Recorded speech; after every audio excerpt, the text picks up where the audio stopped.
I get asked this quite a bit. Should you practice guitar every day? And do you actually need to practice guitar every day to see results? Now that's a very important question. And the short answer is yes, but it's a lot more nuanced than that. Let me explain. Practicing guitar, just like practicing anything else in life, is one of those things that you get out of it what you put into it. So just by basic math, more time you put into it, if you practice every day, the more you're going to get out of it naturally, right? But life is not that simple. There's all kinds of things that get in the way. So what do we have to do to circumvent all of those challenges so that we still get maximum results? I think the most effective practice sessions boil down to two things: intent and routine. Let's start by talking about intent. What is intent? Well, it basically means intentional practice. So practicing specific things that are going to get you closer to the goal that you want to achieve on guitar. If you're just kind of sitting there just noodling, for example, which is something that affects all guitar players, including myself. It's something that I've always grappled with, When you're sitting there noodling, you're not really practicing because you're not improving. You're more or less indulging on what you already know, and that's when you can get stuck in a rut and things can get boring and repetitive, and you find yourself in a situation of like, why can't I play guitar better or more interestingly? So what you'd have to do in that case is find out your intent, right, for what you're trying to accomplish, and focus what you practice on, the subject matter, right, on, that particular goal. Now, this is something that professional musicians have to do in order to stay employed and stay relevant, because we find ourselves in a multitude of different musical situations that we got to adapt to. So, for example, let's say you're a rock guitar player primarily, right? But you decide you want to get a gig with a funk band, right? Because let's say you find a funk band that works a lot. So you want to be able to work so you can get paid, right? So you decide to join this band, but you're like, I'm not really a funk guy. What do I got to work on? So you got to find the aspects of funk guitar, like your picking hand especially, timing, rhythm, that kind of thing, as opposed to like shredding scales and stuff, right? You got to think about what's going to be really useful for that particular gig. So you focus your practice sessions with the intent, right, of honing those skills to adapt to that musical situation. But regardless of whether or not you're a professional musician, if you have goals, you got to focus the intent of your practice sessions to meet those goals. So even if you're not, a rock guitar player trying to join a funk band, let's just say you prefer to be a hobbyist, but you want to just develop a new skill on guitar. You have to obviously focus your practice sessions to honing that particular skill. So don't waste time on things that you're already good at, because you already know that you're good at them. Like if you're good at open chords, great. That's not really going to contribute to the current goal at hand. So you want to focus your practice sessions accordingly.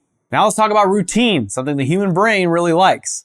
So if we're practicing guitar, routine is more important than the quantity of time, because the quantity of time can vary, right? We all live busy lives. We have all kinds of priorities outside of guitar. Some days we'll have only 15 minutes to practice. Some days we'll have an hour to practice, right? But the important thing is that you practice every day, even if you only have a small amount of time to practice. Because truth be told, you're going to get better results by practicing 15 minutes a day than if you were to practice 2 hours every couple days.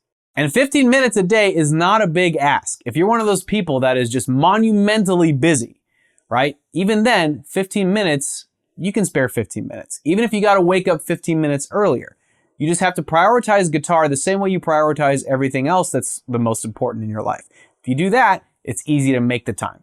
But while it's important to have a solid routine, it's actually okay to take breaks once in a while, because burnout is a real thing. So don't feel bad if you find yourself thinking thoughts like, I don't think I want to take my guitar on my family vacation, or I don't feel like practicing today. Maybe I'll practice tomorrow. Once in a while, it's okay to have those thoughts, and it's okay to respect them and give in to them, right? Taking breaks is healthy. Now, you don't want to take a permanent break, obviously, or you don't want to take too much of a break that it's just like, can cause bad ripple effects in your guitar playing progress. But once in a while, it's okay to take breaks just to keep burnout at bay, because burnout is just as much of a problem as not practicing. Now, let me give you an example of a very simple intentional exercise that works perfectly in a routine. This is something that can cover a lot of ground, even if you find yourself not knowing exactly what it is you need to practice. Obviously, we want to get those fingers moving. We want to sync up our fretting hands with our picking hands. We want to practice our alternate picking. We want to practice, just the overall acrobatics of our fingers just to keep our technique sharp, right? This is one of those exercises that covers all of that ground. That's called the drunken spider walk, and I'm giving you a little taste of it, but if you want a more in-depth walkthrough of this exercise, I'm going to leave a link in the description. So let's break it down. We're going to be corresponding a finger to a fret here because we're just using the first 4 frets. So we have our first finger is assigned to the first fret, second finger assigned to second fret, third finger assigned to third fret, and then our pinky, 4th finger, assigned to the 4th fret. So we start with first fret, third fret, then second fret, 4th fret. So it's this kind of weird alternating pattern of our fingers. And we essentially repeat that going all the way up the string. So when we move on to the A string, same thing. First fret, third fret, second fret, 4th fret. Moving on to the D string, first fret, third fret, second fret, 4th fret. And then I like to alternate pick this exercise, by the way. So it's like starting with a downstroke and then an upstroke and then going down, up, down, up, down, up the whole way through, right? And just repeating it. So G string, first fret, third fret, second fret, 4th fret, B string, first fret, third fret, second fret, 4th fret, high E string, first fret, third fret, second fret, 4th fret, right? So nice and slow, it's like this.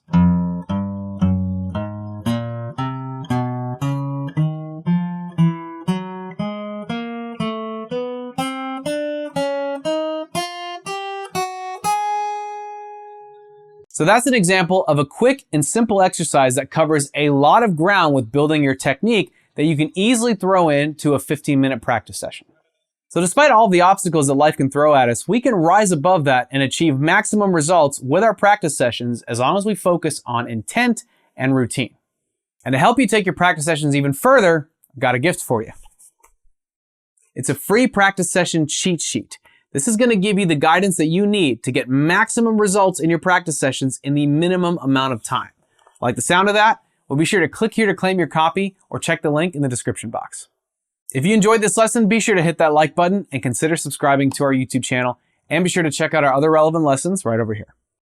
I want to thank you for hanging out with me today. I hope you've enjoyed this lesson as much as I've enjoyed bringing it to you. I'm Eddie with Guitar Mastery Method, and I look forward to seeing you in the next lesson.